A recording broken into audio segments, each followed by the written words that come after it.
پہلی جنگ عظیم 1914 سے 1918 تک لڑی گئی اور اسے ایسی جنگ قرار دیا گیا جو عالم انسانیت کو تمام جنگوں سے چھٹکارا دلائے گی، یعنی The War to End All Wars۔ 28 جون 1914 کو بوسنیا کے قوم پرست گیبریلو پرنسپل نے ہنگری کے وارث فرڈینینڈ کا قتل کر دیا۔ 23 جولائی کو ہنگری نے سربیا کو الٹیمیٹم دیا۔ سربیا کا جواب مطمئن نہ کر سکا اور دونوں جنگ کی طرف گامزن ہو گئے۔ جولائی 1914 تک یورپ کی عظیم طاقتوں کو دو حصوں میں تقسیم کر دیا گیا، ایک طرف فرانس، روس اور برطانیہ، جبکہ دوسری طرف جرمنی، آسٹریا، ہنگری اور اٹلی پر مشتمل ٹرپل الائنس تھا۔ جرمنی کی حکمت عملی یہ تھی کہ وہ چند ہفتوں کے اندر فرانس کو شکست دینے کے لیے اپنی فوج کا زیادہ حصہ مغرب میں مرکوز کرے، پھر روس کو مکمل متحرک کرنے سے پہلے مشرق میں اپنی فوجیں منتقل کر دے۔ بعد میں اس کو شیلفن پلان کے نام سے یاد کیا جاتا تھا۔ اگست میں جرمنی نے بیلجیم سے مفت گزرنے کا مطالبہ کیا جو فرانس پر فتح حاصل کرنے کے لیے ضروری تھا۔ بیلجیم کے انکار پر جرمن افواج نے بیلجیم پر حملہ کر دیا اور اسی دن فرانس کے خلاف جنگ کا اعلان کیا۔ بیلجیم گورنمنٹ نے لندن معاہدے کی یاد دلائی تو برطانیہ نے 12 اگست کو جرمنی کے خلاف جنگ کا اعلان کر دیا۔ جاپان نے برطانیہ کا ساتھ دیا۔ نومبر 1914 میں سلطنت عثمانیہ مرکزی طاقتوں کی طرف سے جنگ میں داخل ہوا۔ یہ جنگ طاقت کی نوآبادیاتی سلطنت پر لڑی گئی اور اس تنازع کو افریقہ اور پوری دنیا میں پھیلا دیا گیا۔ فرانس میں جرمنی کی پیش قدمی رک گئی اور 1914 کے اختتام تک مغربی محاذ انتشار کا شکار ہو گیا۔ 1915 میں اٹلی نے الائیڈ پاورز میں شمولیت اختیار کی اور یونان 1917 میں اتحادیوں میں شامل ہوا۔ امریکہ ابتدا میں غیر جانبدار رہا، جبکہ غیر جانبدار ہونے کے باوجود وہ ایک اہم فراہم کنندہ تھا۔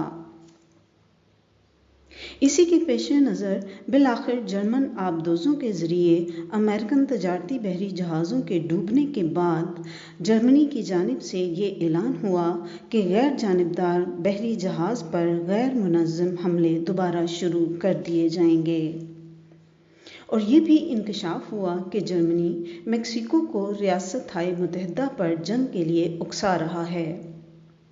امریکہ نے جنگ کا اعلان کر دیا اور بڑی طاقتوں میں سے کوئی بھی 1918 تک جنگ سے دستبردار نہیں ہوا۔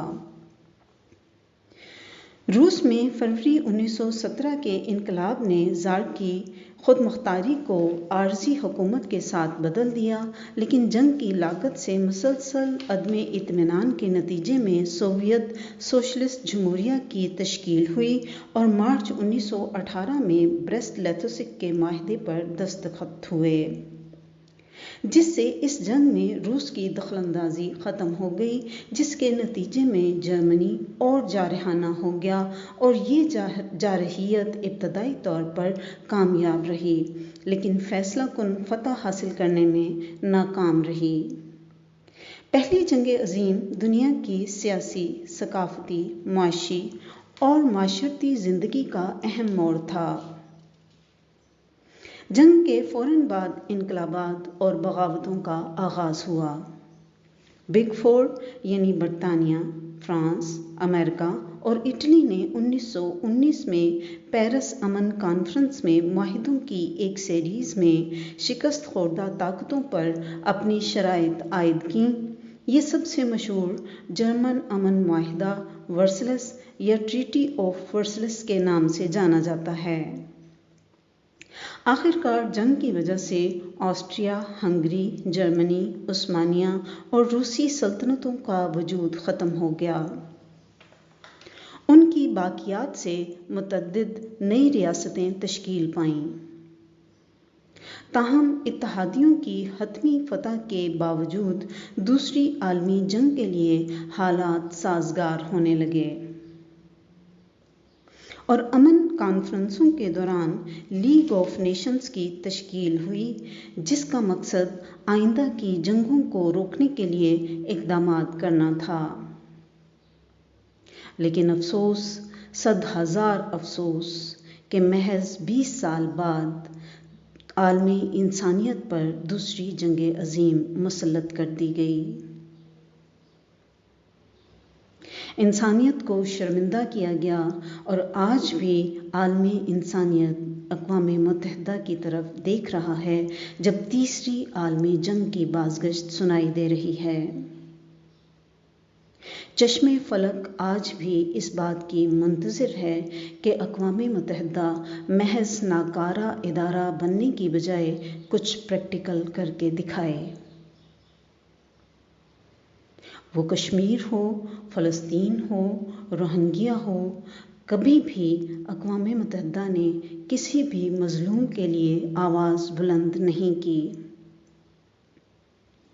اگر آپ کو میری یہ کاوش پسند آئے تو لائک کریں، سبسکرائب کریں اور بیل آئیکن کو ضرور پریس کر دیں۔ شکریہ۔